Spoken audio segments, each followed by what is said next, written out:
Jeremy Schwartz. Jeremy, how are you? I'm very good. Lovely to see you. Yeah, I think you just telling me off Korea very soon, which is also very exciting. Yeah, no, South Korea for a very big speech, a full-day speech with 250 people from all over Asia. So Full-day speech. I love traveling and speaking. That makes it all very exciting.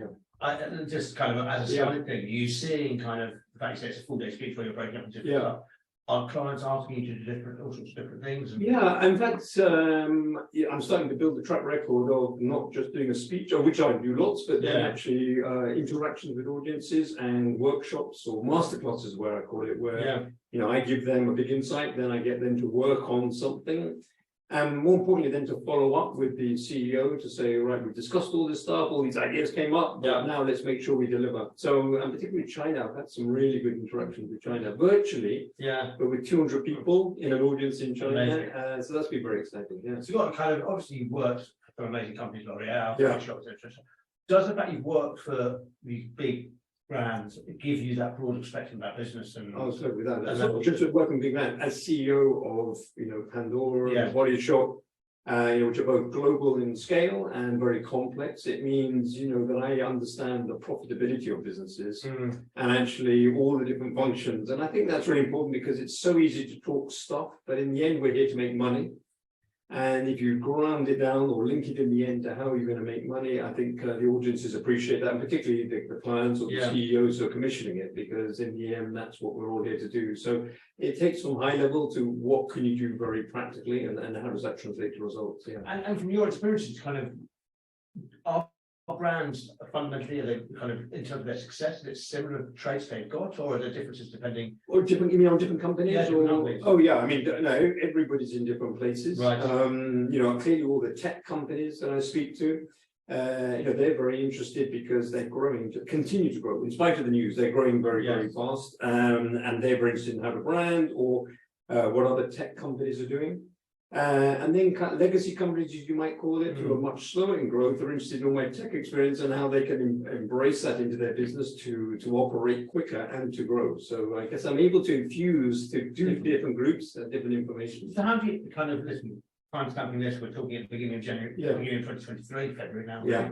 But how do you view the business environment?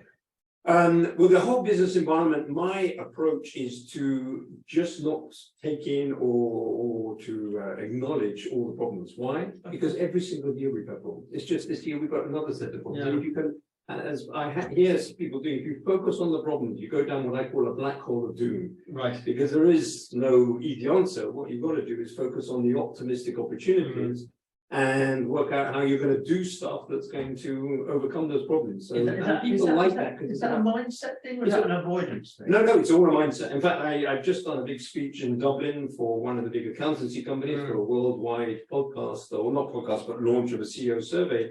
And it was all about mindset and the view of how do you create a mindset that's open to being flexible and opportunistic and capturing the trends as opposed to worrying about the problems. And the number of LinkedIn comments I got from all different people from functions saying, you really decoded what mindset means and given an optimistic view. So yeah, it seems to resonate with people. So then kind of to someone who maybe does take that pessimistic view, kind of because they're reading the newspaper every day, have you give us a couple of pearls of wisdom which kind of help them to shift their outlook? Well, it is well, first of all, the most important is, have you got the willingness to change your point of view?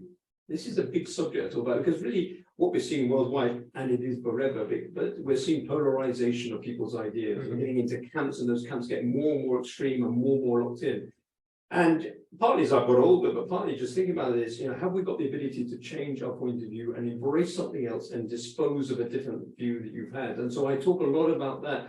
And I think people, I watch them in the audience, I can see their eyes, think about this deeply. And then the view I try to give is, what is the optimistic, extraordinary goal? I talk a lot about extraordinary goals. What's the extraordinary goal you could imagine? And if you focus on that, it will take you out of the problems, because you'll be looking at something bigger and more optimistic and more exciting.